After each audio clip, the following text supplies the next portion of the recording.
Bueno, vamos a dar inicio al video número 8, que es el video final de la clase de la materia Finanzas 1. Y realmente es un placer poder aproximarnos a la figura de Massa Zavala y hacer un paseo por lo que serían las finanzas en Venezuela. Este es el video número 8. Y para los que no conocen al doctor Francisco Domingo Massa Zavala, fue uno de los economistas más connotados de Venezuela, con mayor experiencia en el campo de las finanzas, y realmente ha sido no solamente ha sido un profesor, ha sido un cazatalentos, ha sido un hombre que ha apoyado a muchas generaciones de economistas. Difícilmente los economistas que estamos vivos en este momento en Venezuela no hayamos estudiado con algunos de sus libros.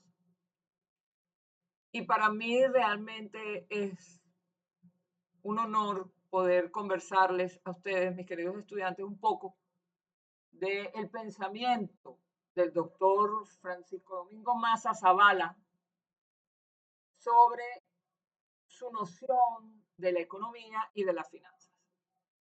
Comencemos. Una de las máximas del doctor Massa Zavala es: las decisiones financieras y monetarias de coyuntura no deben jamás comprometer la estabilidad ni el desarrollo sostenible de las futuras generaciones. Otra máxima del doctor Massa es: la inflación es la expresión visible de los desequilibrios financieros acumulados y constituye el impuesto más regresivo y destructivo para la economía de cualquier país. Aquí está el doctor Massa en pantalla.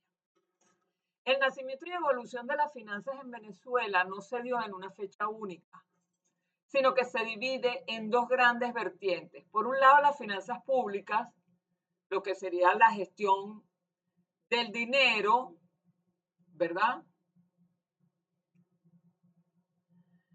del Estado, que nace formalmente con la fundación de la República, y por el otro, con la ciencia financiera moderna y el sistema bancario, que se estructuraron a lo largo del siglo XIX y XX. Los momentos claves de su origen se pueden resumir en las siguientes etapas que vamos a mirar. 1. El origen de las finanzas públicas venezolanas se ubica en 1810 y 1830. Las finanzas del Estado venezolano moderno nacen formalmente con el proceso de independencia. Fíjense que todo cambio político generalmente va acompañado de un cambio económico, y en este caso un cambio trascendental como es la ubicación de las finanzas. Acuérdense que éramos colonia de España y bueno, las finanzas las manejaba la corona española. Los primeros empréstitos se dan en 1826. El origen histórico de la gestión financiera internacional y de la deuda pública se remonta, en el caso de los venezolanos, a las misiones enviadas por los próceres como Luis López Méndez al mercado financiero de Londres para buscar recursos y suministros bélicos con el fin de poder sostener la guerra contra España. Después viene la Gran Colombia. Tras la independencia, los primeros presupuestos y intentos de organización de la Hacienda Nacional buscaron administrar las maltrechas rentas del tabaco, el cacao y los impuestos de aduana para sostener al nuevo gobierno. El nuevo gobierno estaba quebrado toda vez que venía de una guerra y sin un aparato productivo propio, endógeno y fuerte.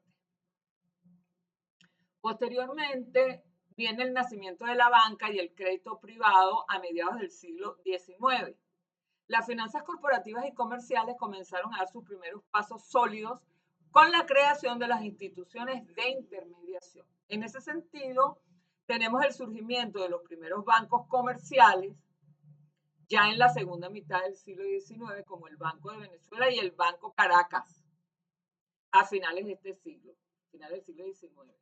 Y así se sentaron las bases operativas del crédito.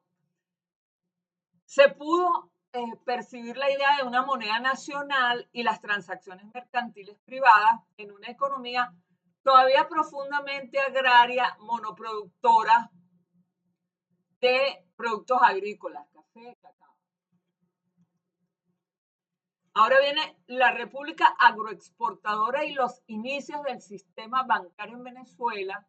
Nos ubicamos en un periodo bastante largo, casi 58 años, entre 1850 y 1908. Debo recordarles que a principios del siglo XX Venezuela era sumamente primitiva y agraria. Durante la segunda mitad del siglo XIX, la economía de Venezuela dependía fundamentalmente de la exportación de café y cacao, cuyos precios internacionales determinaron la salud fiscal del Estado. En ese sentido, podríamos mirar desde algunos ángulos. Por ejemplo, la deuda externa y los conflictos. El país heredó una parte proporcional de la gran deuda de la Gran Colombia, deuda legítima, a lo que se sumaron en préstamos contraídos por la banca europea para financiar las guerras. Las guerras en Venezuela han enriquecido a un grupito y han empobrecido las arcas de la nación. Esto llevó a frecuentes suspensiones de pago o default y presiones diplomáticas que culminaron en el bloqueo naval entre 1902 y 1903 por potencias extranjeras, ergo Inglaterra. Luego viene el surgimiento de la banca. El sistema financiero formal comenzó a consolidarse en la segunda mitad del siglo con la creación de los primeros bancos comerciales de emisión y descuento, siglo XIX. Destacan la fundación del Banco de Venezuela en 1890 y el Banco Comercial, que operaba bajo un patrón básico respaldado por metales preciosos y con una fuerte influencia y penetración de capital extranjero y de casas comerciales alemanas e inglesas. Recuérdense que Inglaterra era un poder naval y que todas las vías de movimiento de mercancías y de riqueza se hacía a través del mar. Por lo tanto, la participación de España como promotora del encuentro con América no hubiese sido posible sin el movimiento financiero y el movimiento de transporte marítimo de los ingleses. Y por supuesto, el nuevo mundo era nuevo dinero. Con respecto a la moneda, en 1879, bajo la presidencia de Antonio Guzmán Blanco, se adoptó formalmente el bolívar. Esa moneda que hoy se ha deteriorado profundamente y que está en extinción. En 1879, Guzmán Blanco dijo que el bolívar era la unidad monetaria de Venezuela, buscando así unificar un sistema disperso de monedas extranjeras y nacionales. Ubicamos aquí el origen del flujo y de la moneda venezolana.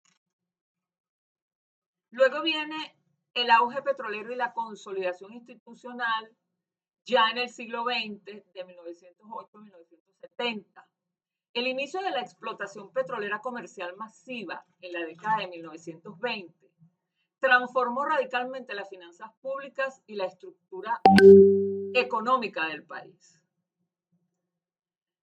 En ese sentido, tenemos que este hecho dio paso a una disciplina fiscal y a la creación del Banco Central de Venezuela, que se da entre 1939 y luego 1940, durante la era gomecista, el país logró cancelar por completo su deuda externa. Esto se ha considerado dentro del campo de la economía como uno de los grandes logros de la dictadura de Gómez. La dictadura de Gómez tuvo logros económicos fundamentales. La alquitrana, el advenimiento del petróleo como un recurso importante y de exportación y el pago de la deuda. No le gustaba la deuda. En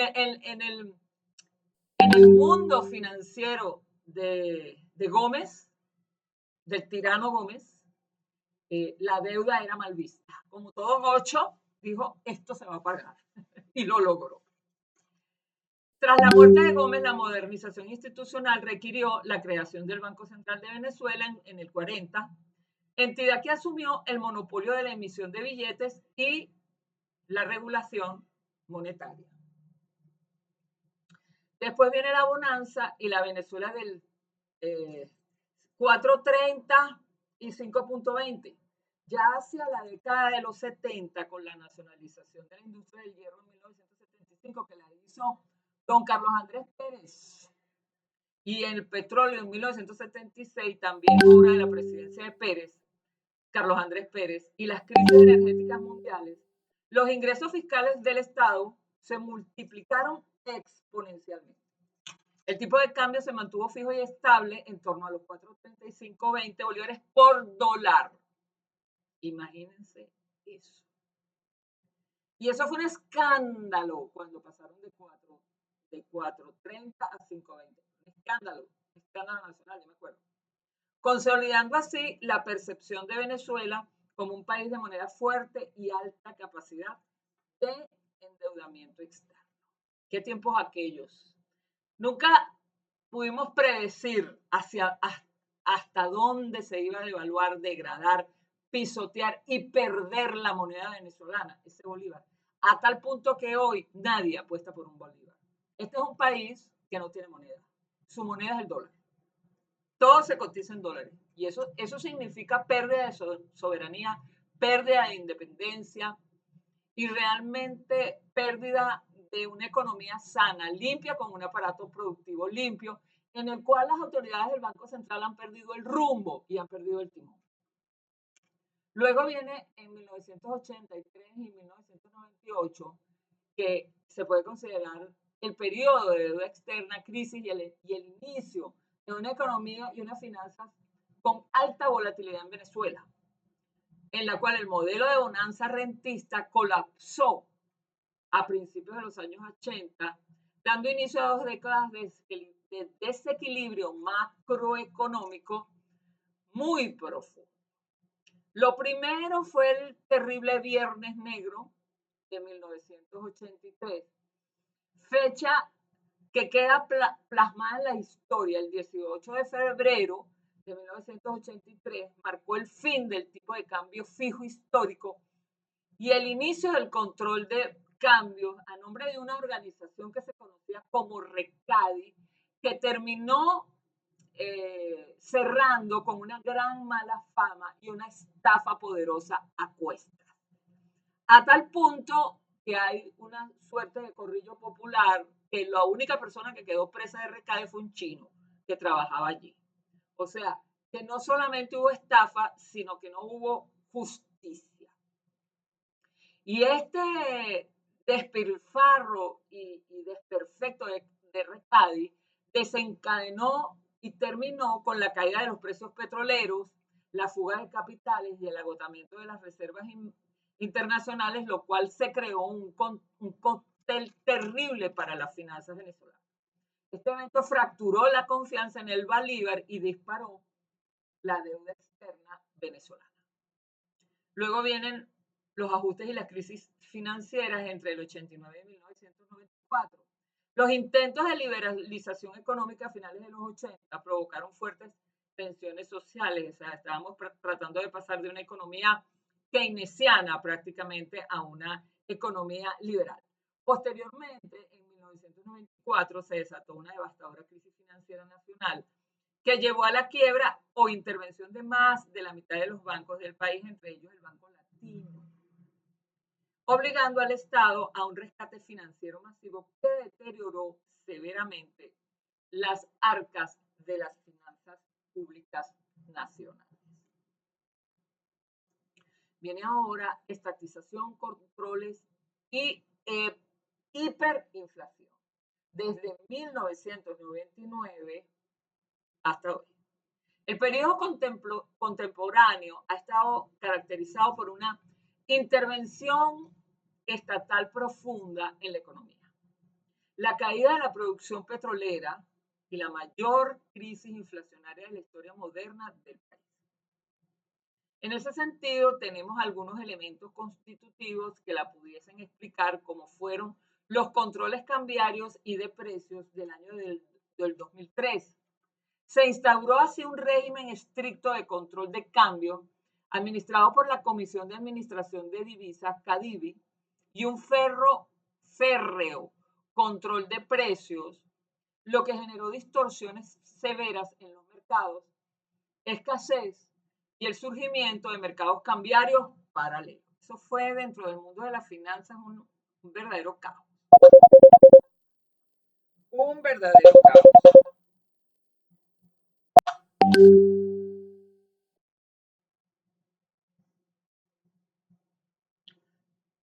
Luego, el endeudamiento y bonanza de materias primas del 2004 al 2014. A pesar de recibir los mayores ingresos petroleros de la historia debido al superciclo de las materias primas, el sector público venezolano incrementó notablemente su endeudamiento externo y el gasto fiscal no financiado, descuidando la inversión en la industria petrolera, cuyas consecuencias terribles las estamos pagando los venezolanos de hoy. Otro elemento fundamental fue el colapso macroeconómico y la hiperinflación entre el 2017 y el 2021. La combinación de la caída abrupta de la producción petrolera, las sanciones internacionales y la monetización del déficit fiscal por parte del Banco Central de Venezuela condujeron a un proceso hiperinflacionario que comenzó a finales del 2017 y destruyó el poder adquisitivo del bolívar, obligando así a 3 reconversiones monetarias sucesivas, eso es como una bomba atómica financiera, que eliminaron un total de 14 ceros en la moneda nacional. ¿Esto qué significa? Esto significa que el aparato productivo que le daba fortaleza al valor del bolívar estaba destruido. Mientras más débil fuese el aparato productivo, la industria petrolera, la producción agrícola, la producción de los minerales, pues por supuesto la moneda no tenía un respaldo en el país. Por eso se llegó a que el respaldo lo daba el dólar, porque el dólar no está respaldado por el aparato productivo de Venezuela, sino por el aparato productivo de los Estados Unidos. Así se perdió el bolívar y se perdió la economía de Venezuela. Luego vamos a hablar de la estatización, controles y hiperinflación desde 1990 hasta el presente.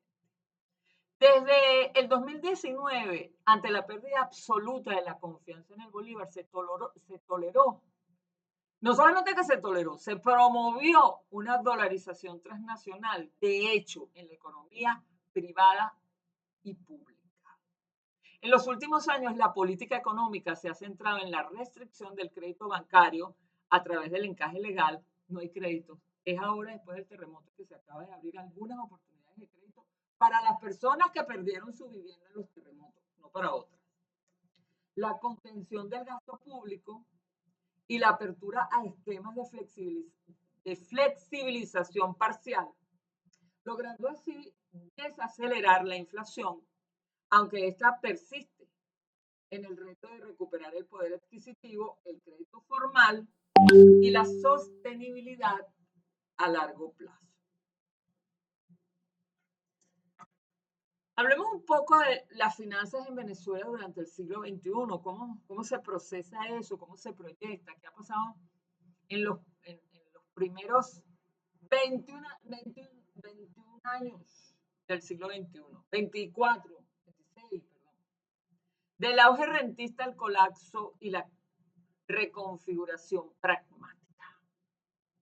Bueno, el siglo XXI ha representado para Venezuela el ciclo financiero más triste, más turbulento, disruptivo y pobre de su historia republicana.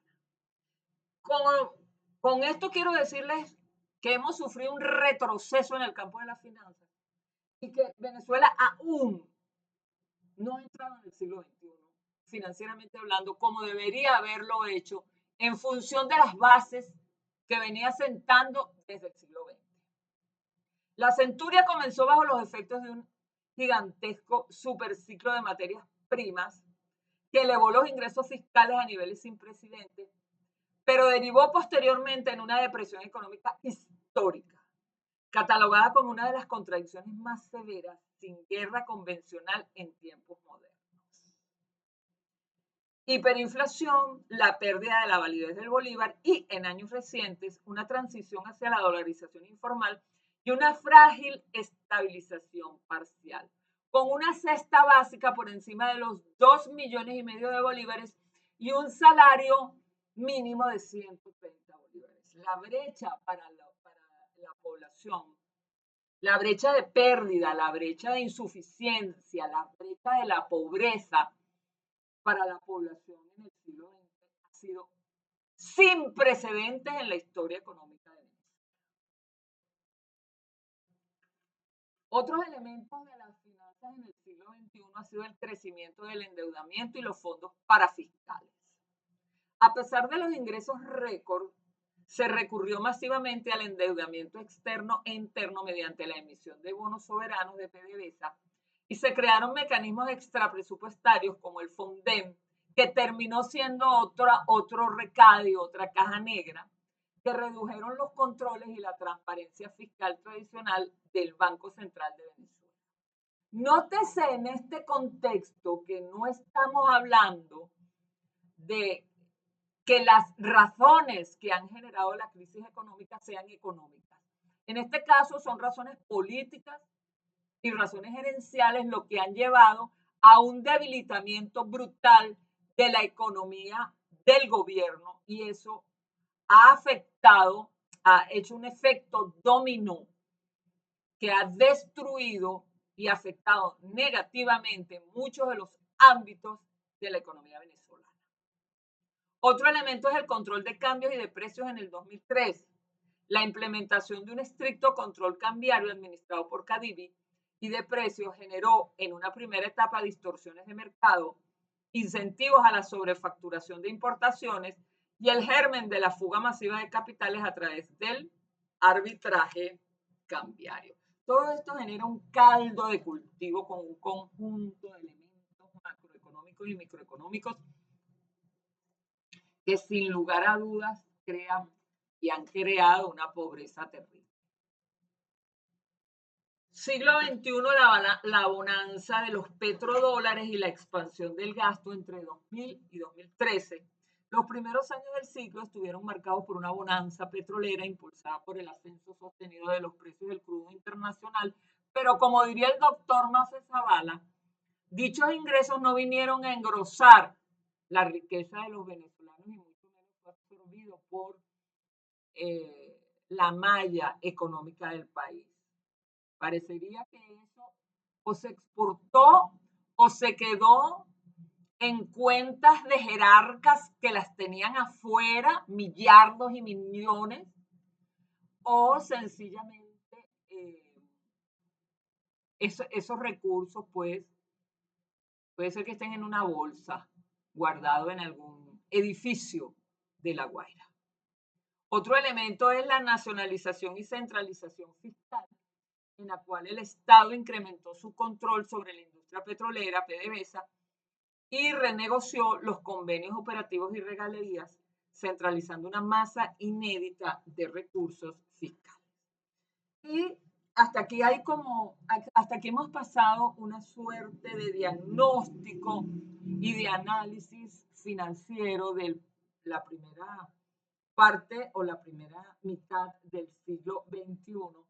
Y queremos presentarle a las nuevas generaciones un connotado economista de Venezuela, lamentablemente fallecido, el doctor Francisco Domingo Masa Zavala, un una persona ilustre, un genio de la academia y una persona maravillosa, dispuesta a ayudar y a apoyar el saber y a ser parte del crecimiento de muchas generaciones. Un somero, una somera biografía del doctor Massa sería así. Él nació en el 1922 y lamentablemente falleció en el 2010. Fue uno de los economistas, académicos, investigadores y periodistas más prominentes e influyentes de la historia contemporánea de Venezuela. Su trayectoria abarcó múltiples ámbitos fundamentales del desarrollo nacional. En el ámbito académico y docente, se doctoró en Ciencias Económicas y Sociales en la Universidad Central de Venezuela, donde ejerció como profesor, llegó a ser titular y director del Instituto de Investigaciones Económicas y Sociales. También fue decano de la Facultad de Ciencias Económicas y Sociales. Y les quiero decir algo, a pesar de todos los cargos que tenía el doctor Massa, siempre tenía tiempo para atender a cualquier persona que se acercara a su oficina a pedirle una información o a pedirle ayuda. Era un hombre con una sencillez. Nunca se le subió un cargo ni los títulos a la cabeza, ni sus libros, ni su logro. Era un hombre permanentemente eh, que apoyaba la creación con un don humano excepcional, siempre presto para enseñar y para aprender. Un hombre con una humildad a toda prueba. En el campo de su pensamiento económico fue una figura clave en la consolidación de la teoría estructuralista y de la teoría de la dependencia en América Latina, analizando con rigor crítico los desequilibrios del modelo rentista petrolero venezolano y la dinámica del subdesarrollo. En pantalla tenemos el rostro del doctor Massa Zavala y algunas, no todas, conseguí algunas portadas de sus obras. Tenemos el Tratado Moderno de Economía. ¿Qué economista no ha estudiado ese Tratado Moderno de Economía? Todos. Análisis macroeconómico y economía circulatoria hacia el dominio nacional de la actividad, infinitas publicaciones de artículos arbitrados, la economía y su ciencia, también hablaba de método, Venezuela en una economía deficitaria, la crisis monetaria, los mecanismos de la dependencia, el análisis macroeconómico, un disidente impertinente y muchos más. Estos no son solo los libros que escribió el doctor Massa. Además, el doctor Massa de periodista era poeta, le gustaba escribir, tenía una dimensión artística tan fuerte y tan poderosa como su dimensión científica. Él escribió a mis libros de desarrollo endógeno. Cuando yo escribí el primer libro de desarrollo endógeno, yo dije, yo necesito a alguien que me haga un prólogo que demuestre que esto es un trabajo científico y no un panfleto politiquero a favor del gobierno de turno. Y sin conocer al doctor Massa, porque yo sabía del doctor Massa Zavala porque había estudiado economía en sus libros. O sea, yo sabía que ese señor existía por los libros, porque yo estudiaba como economista en los libros de él, pero jamás lo conocí. Nunca lo había visto porque él no me había dado clase. Ya él no estaba dando clase en la Escuela de Economía de la UCB cuando yo cursaba estudios de economía. Ya era bastante mayor. Y él estaba trabajando, era director del Banco Central de Venezuela, porque no tenía nada que ir a hacer al Banco Central. Entonces, a través de un amigo común, concerté una cita con el doctor Massa y él muy amablemente me atendió. No solamente que me atendió, sino que a partir de allí me hizo el prólogo a mi primer libro que se llama Desarrollo Endógeno, Cooperación y Competencia. Tuvimos una entrevista de más de una hora donde yo le comenté de qué quería con el libro, qué contenía el libro. Fue extremadamente amable, una conversación que yo nunca voy a olvidar. Y bueno, me hizo mi primer me hizo el prólogo del libro. La verdad es que le comenté a muchos compañeros que una vez que yo leí, porque cuando una persona escribe un libro y está muy cerca, no ha pasado el tiempo de digerir qué fue lo que escribió allí, parece, sobre todo un libro científico técnico, parece que el libro está tan cercano a uno que uno no lo ve con toda la amplitud y claridad. Y cuando yo leí el prólogo que hizo el doctor Massa Zavala, que se lo invito a ustedes, queridos estudiantes, a que lo revisen, yo comprendí el libro. Yo dije, oye, este libro quedó bien, porque el prólogo del doctor Massa fue maravilloso. Después se había retirado en ese momento del Banco Central, le pedí que escribiera el prólogo del segundo libro que se llama Desarrollo Tecnológico.com y fue muy amable. Y no solamente que me escribió el prólogo, sino que en ese momento ya él salía del banco y tenía como menos compromiso con el tecnicismo y hizo realmente una obra de arte. Palabras como el rayo de Júpiter es la tecnología, nunca las voy a perder de mi mente. Era un hombre maravilloso. A veces la muerte nos quita cosas, nos quita personas y le quita a los países personas necesarias. Hasta ahora creo que no ha habido ningún otro economista en la palestra pública que lo haya podido sustituir, ni en calidad, ni en rango, ni en ideas, ni en percepción, ni en el arrojo que tenía para decirle muchas veces a los gobiernos, esto no se puede hacer, esta es una operación inconveniente para la nación. Jamás se le arrastró a nadie, jamás. Fue un hombre íntegro con una posición técnica en tanto y cuanto director del Banco Central de Venezuela y en tanto y cuanto profesor universitario y director. Fue uno de los economistas académicos, investigadores y periodistas más prominentes e influenciadores de la historia contemporánea. En su gestión pública y en el Banco Central desempeñó un papel vital en las instituciones del Estado, dando como director del Banco Central de Venezuela entre el 97 y el 2004. Fue miembro de la Comisión Presidencial para la Nacionalización Petrolera entre el 74 y 75 y diputado del Congreso de la República.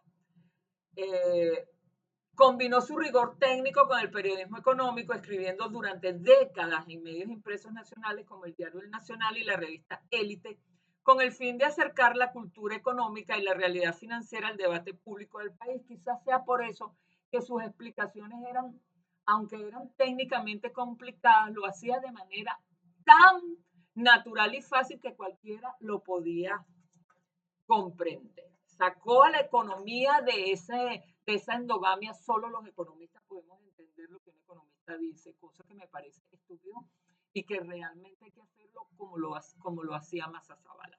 Dentro de sus libros más conocidos, el don Massa Zavala escribió una extensa obra bibliográfica que supera las 2 docenas de libros publicados, además de numerosos ensayos, monografías y artículos periodísticos enfocados en la macroeconomía, la teoría del desarrollo y la estructura socioeconómica de Venezuela. Entre sus libros más destacados e influyentes se encuentran, ya les dije que yo estudié, la mayoría de las cosas que estudié en economía las estudié por los libros del doctor Massa Zavala.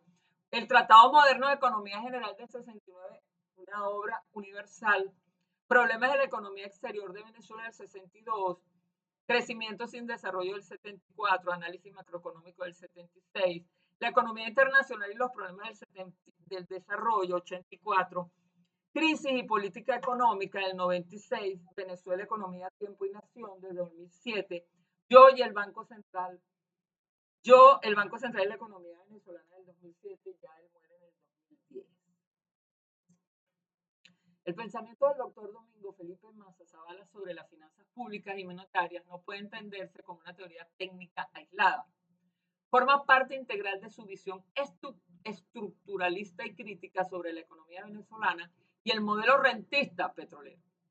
Para el doctor Massa Zavala, las finanzas del Estado y del sector financiero no eran meros instrumentos contables, sino el reflejo de las profundas distorsiones estructurales del país. Sus fundamentos en esta materia se sostienen sobre 4 pilares esenciales. 1. El presupuesto público como espejo de la renta petrolera.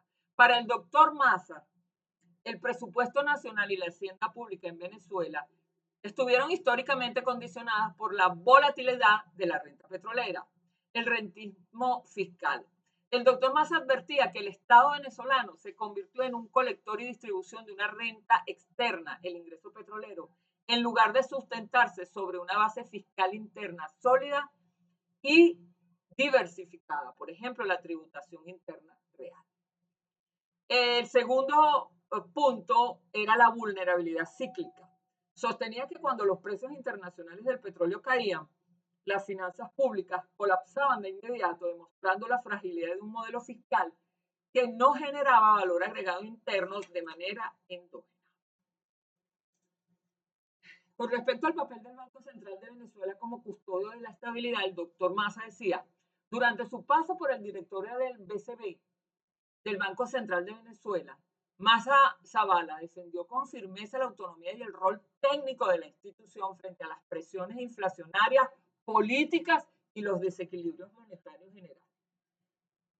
Se topaba con la resistencia a la monetización del déficit y sostenía que financiar el gasto público desmedido mediante la simple emisión de dinero sin respaldo o monetización del déficit fiscal era el camino más rápido hacia la hiperinflación y la destrucción del poder adquisitivo de todos los ciudadanos.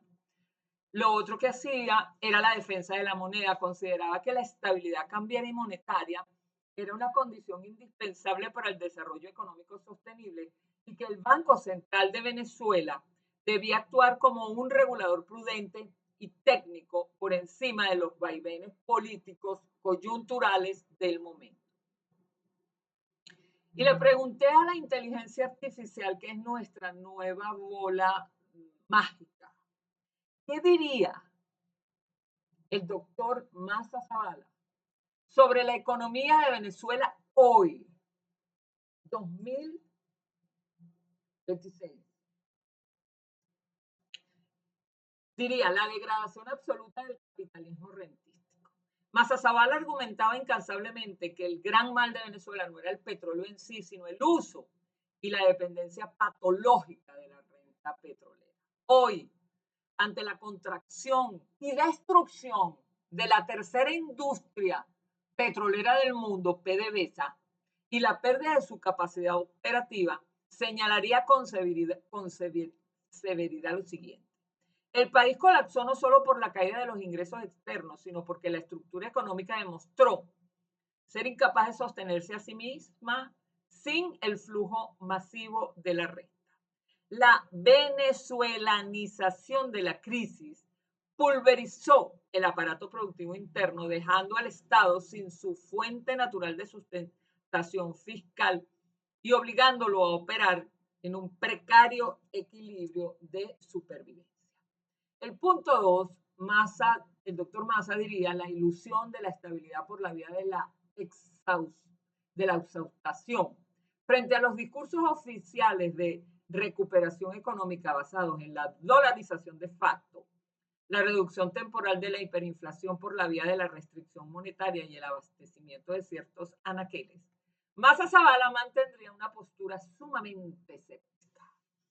¿Calificaría esta pseudoestabilidad como un crecimiento sin desarrollo o un mero efecto rebote de subsistencia? Quizás por la cantidad de dólares sin respaldo que pululan entre los apartamentos vacíos de Venezuela.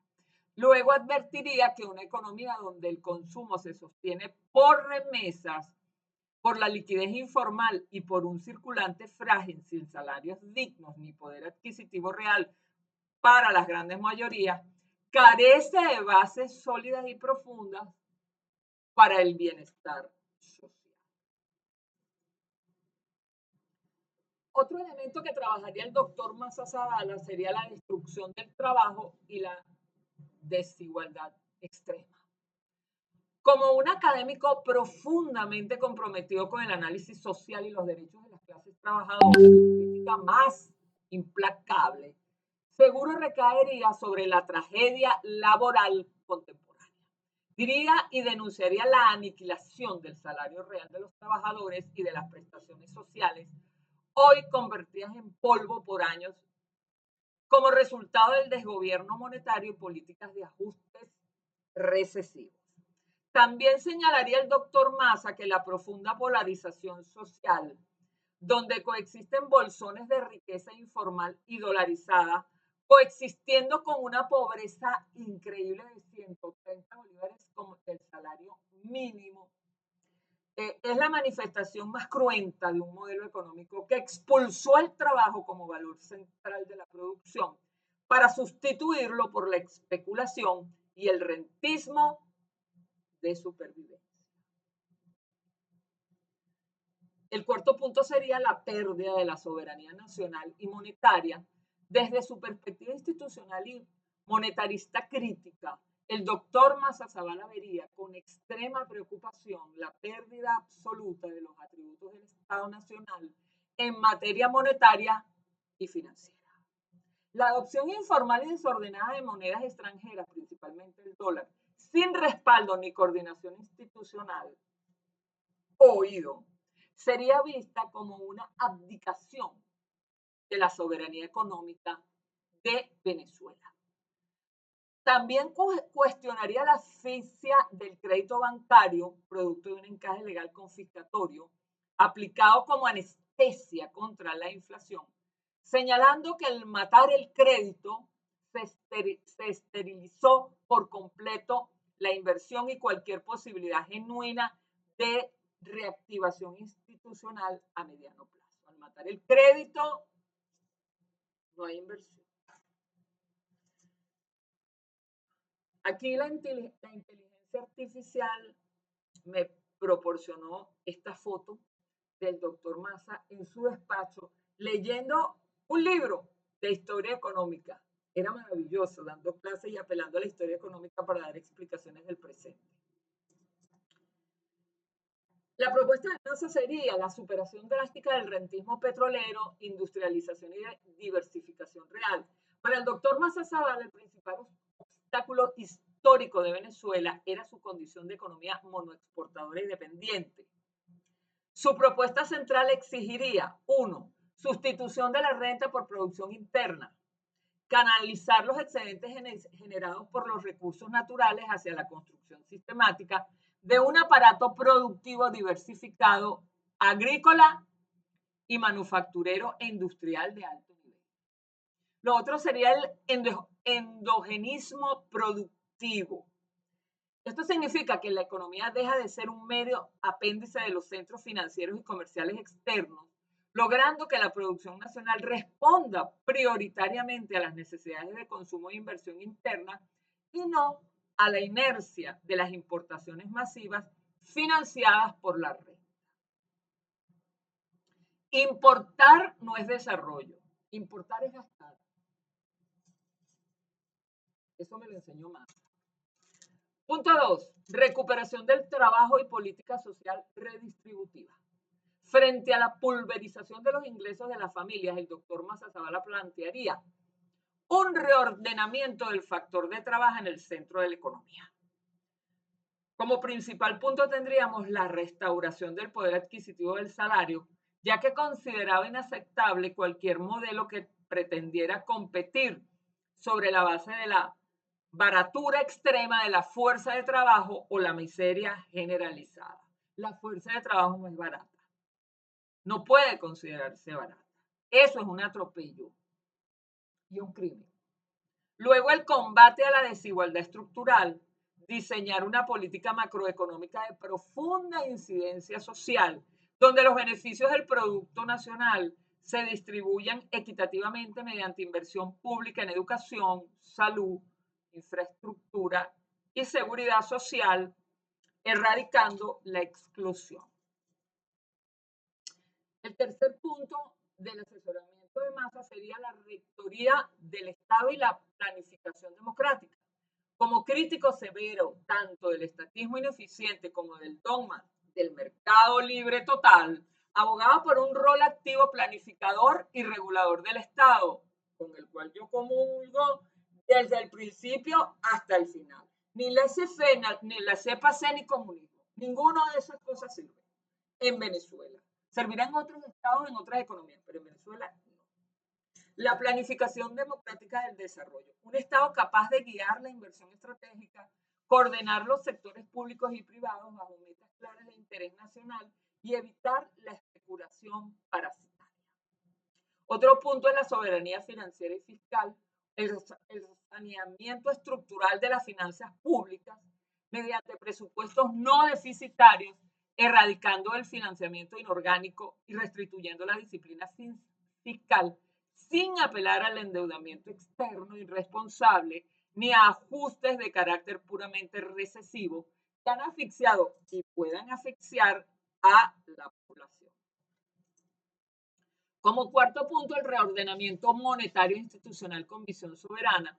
Desde la perspectiva del doctor Massa como analista monetario y exdirector del Banco Central de Venezuela, sus propuestas para enfrentar las crisis inflacionarias o desequilibrios cambiarios rechazarían soluciones simplistas. Por ejemplo, defensa de la moneda y equilibrios reales. Estabilizar el signo monetario no mediante restricciones artificiales que destruyan el crédito, sino fortaleciendo las bases productivas de la economía para que la moneda tenga un respaldo genuino en la riqueza creada internamente y en reservas sanas. Como segundo punto en el reordenamiento monetario institucional, el rescate del crédito para la producción, reestructurar el sistema financiero nacional para que cumpla su función primordial, que es la canalización del ahorro interno hacia el financiamiento de la inversión productiva de largo plazo, tanto industrial como agrícola, y no hacia la especulación financiera cambiaria o la economía de los buhoneros, que hacen su trabajo, pero que no sirven para desarrollar al país. Masazavala propondría refundar las bases materiales del país, transitar de una economía de puertos, especulación y dependencia parasitaria de la renta a un modelo de desarrollo soberano integrado con base productiva propia y acompañado de el imperativo de la justicia social. Para él no podía hablarse de verdadera economía sana ni de desarrollo mientras el país estuviese condenado a la inestabilidad cíclica de los precios del petróleo y a la exclusión de las grandes mayorías. Además de la transformación estructural del rentismo y la defensa del trabajo, el doctor Domingo Felipe Massa Zavala formuló planteamientos específicos en su obra sobre el manejo de la deuda, la inversión extranjera, la disciplina fiscal y la inserción soberana de Venezuela en la economía internacional. Dentro de estas propuestas conseguimos control de la fuga de capitales y saneamiento de la balanza de pagos. Para un país caracterizado por la extroversión de su riqueza, planteaba medidas severas de Contraloría Financiera tales como combate a la sangría financiera. Denunciaba que los recursos obtenidos por la vía del endeudamiento público o de los altos ingresos petroleros terminaban frecuentemente retornando al exterior mediante fuga de capitales y la sobrefacturación de importación. Luego, la disciplina en las transacciones externas. El doctor Massa proponía mecanismos rigurosos de supervisión cambiaria y fiscal para evitar que los excedentes nacionales financiaran mercados especulativos internacionales mientras el país se iba desangrando y descapitalizando internamente. También la autonomía financiera y manejo prudente del endeudamiento externo. El doctor Massa, basándose en sus análisis críticos sobre los ciclos de endeudamiento masivo, como los vividos en la década de los 70 y 80, mantuvo su postura frente al crédito externo de una forma cautelosa, a través de prohibición del endeudamiento inorgánico o suntuario. Defendía que el crédito externo solo debía comprometerse si se destinaba estrictamente a la formación de capital reproductivo, es decir, proyectos que generaran por sí mismos los bienes y divisas para pagarlo, rechazando así la deuda destinada al gasto corriente, al consumo improductivo o a la cobertura de baches fiscales artificiales, por no decir que el endeudamiento nacional se dedicara a tipos y acciones económicas ilegales. También Masazavala generó un conjunto de propuestas sobre la integración latinoamericana, soberana frente a la globalización, asimétrica frente a los procesos de globalización neoliberal que comenzaron a consolidarse a finales del siglo XX, el doctor Massa Zavala abogaba por una estrategia geopolítica regional, complementariedad económica y regional. Proponía fortalecer los bloques de integración latinoamericana como un mercado de intercambio comercial coordinado entre vecinos, no bajo el esquema de una apertura ciega a los mercados globales, sino como un mecanismo de defensa y complementariedad productiva frente a los centros hegemónicos del poder financiero mundial. Otra propuesta del doctor Massa Zavala fue la regulación estricta y condicionada de la inversión extranjera. El doctor Massa no rechazaba de plano el capital extranjero, pero exigía que éste se subordinara estrictamente al interés nacional. Hablaba de riesgos compartidos y beneficios internos y sostenía que las inversiones foráneas debían venir acompañadas de riesgos reales con los capitales y actores nacionales en actividades de verdadero desarrollo productivo, industrial y tecnológico, y no a usufructuar facilidades especulativas o extractivas, o sea, prestarte de plata para que saques. También argumentaba cero privilegios o trato desigual. Se oponía rotundamente a otorgar incentivos exagerados, exoneraciones abusivas o condiciones ventajosas a corporaciones extranjeras por encima de la empresa nacional y la soberanía fiscal del Estado venezolano. Las propuestas sociales del doctor Domingo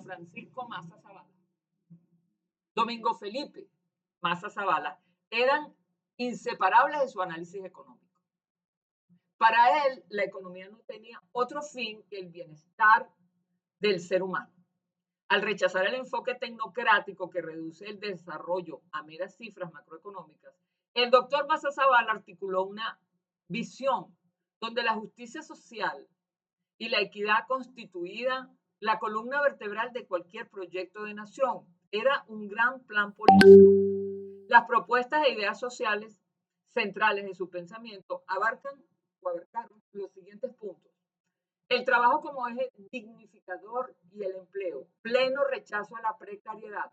Sostenía que una sociedad no puede considerarse desarrollada cuando la fuerza de trabajo es subvalorada, precarizada o expulsada hacia la informalidad de la supervivencia. Empleo, abogaba por un empleo de calidad, proponía políticas de Estado orientadas a generar empleo estable, formal y justamente remunerado, vinculado directamente a la expansión del aparato productivo nacional y no al clientelismo ni a la especulación comercial. También abogaba por una distribución justa del ingreso y de la renta nacional, de superación de la desigualdad extrema. Criticaba duramente que los excedentes generados por las riquezas naturales del país, especialmente el petróleo, el hierro, se concentraran en minorías parasitarias o se fugaran al exterior, mientras amplios sectores de la población vivían en la marginación. La renta al servicio de la mayoría. Exigía que los beneficios del Producto Nacional se canalizaran hacia la distribución equitativa, cerrando la brecha entre los sectores de extrema riqueza y las grandes mayorías trabajadoras. La tercera propuesta era la inversión social masiva, educación y salud como inversión estratégica. El capital humano como prioridad. Consideraba que la educación pública de alta calidad y un sistema de salud universal y eficiente no eran simples gastos asistenciales, sino la inversión más productiva y estratégica que un país podía realizar para transformar su sociedad. Luego, educación crítica y técnica. Abogaba por un sistema educativo que formara ciudadanos con pensamiento crítico, arraigo nacional y capacidades técnicas y científicas alineadas con las necesidades reales del desarrollo del país, combatiendo así la alienación cultural y la dependencia. Otras propuestas sociales de Massa están en la seguridad social integral y erradicación de la pobreza, protección frente a la vulnerabilidad. Planteaba un sistema de seguridad social robusto, universal y solidario que protegiera verdaderamente al ciudadano ante la vejez, la enfermedad, el desempleo y los riesgos laborales. Esto suponía un combate a las causas estructurales de la pobreza. Sostenía que la pobreza no se resuelve con medidas caritativas o paliativas de corta duración, sino modificando las estructuras económicas injustas que la reproducen cíclicamente y garantizando acceso a la alimentación, a la vivienda digna y a los servicios públicos esenciales. Conclusión general sobre el pensamiento del doctor Domingo Felipe Maza Zavala.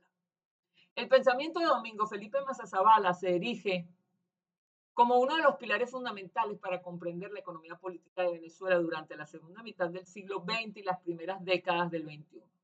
Como economista, investigador y figura central del Banco Central de Venezuela, su obra se distingue por un riguroso análisis crítico del modelo capitalista periférico y de manera muy especial de las profundas distorsiones inducidas por la riqueza petrolera. A modo de síntesis, los ejes rectores de su pensamiento comprenden la crítica al rentismo petrolero. El doctor Maza Zavala advirtió de manera pionera que la abundancia de la renta petrolera no constituía un sinónimo automático de desarrollo, sino un factor de vulnerabilidad estructural, tal como ha sucedido. Sostuvo que el rentismo generaba distorsiones macroeconómicas graves, como la sobreevaluación cambiaria, el desincentivo a la producción nacional y la deformación del mercado de trabajo, convirtiendo la economía venezolana en una estructura altamente dependiente y vulnerable a los ciclos externos. El rol estratégico del Estado, el doctor Maza, lejos de abogar por un estatismo absoluto o por un libre mercado desregulado, tuvo una visión que defendía la intervención del Estado como un agente corrector y planificador indispensable para promover la diversificación productiva, la industrialización interna y la justicia social, buscando siempre reducir las profundas asimetrías estructurales de la sociedad venezolana. También opinó sobre la inflación y la estabilidad monetaria y propuso, como estudioso de la moneda y la banca, analizó la inflación no solo como un fenómeno puramente monetario, sino como el síntoma inequívoco de desequilibrios reales en la economía, conflictos distributivos y la incapacidad del aparato productivo nacional para satisfacer la demanda agregada. Otra conclusión del doctor Maza sería su visión humanista y soberana del desarrollo. Su perspectiva económica estuvo siempre imbuida por un profundo sentido nacionalista y humanista. Para el doctor Maza Zavala, el desarrollo económico carecía de sentido si no se traducía en la superación de la pobreza, la dignificación del trabajo y la construcción de una institucionalidad democrática sólida y transparente. En suma, en síntesis, el legado analítico del doctor Maza Zavala trasciende la coyuntura histórica. Constituye una advertencia teórica y práctica sobre los peligros de subordinar el destino de una nación a la volatilidad de un recurso primario y un llamado permanente a construir el desarrollo económico sobre las bases firmes de la producción, el trabajo y el conocimiento. Aquí está la bibliografía que utilicé. Suponemos que esta es una imagen del doctor Maza dando una conferencia en el aula magna. Como les dije ya, tuve el privilegio y el honor de compartir con el doctor Maza Zavala muchos momentos agradables. Fue mi mentor, fue mi apoyo en el momento en que estuve promocionando los libros de desarrollo endógeno que escribí. Les sugiero que lean el segundo prólogo sobre tecnología, que realmente es una pieza en sí misma. Fue un honor conocer al doctor Maza, fue una gran oportunidad estudiar a través de sus libros y aunque físicamente el doctor Maza ya no está con nosotros, desde su emoción, desde su legado y desde su amor por Venezuela, sí lo está. Espero que disfruten este video, esta clase, y cualquier duda, por favor, consulten.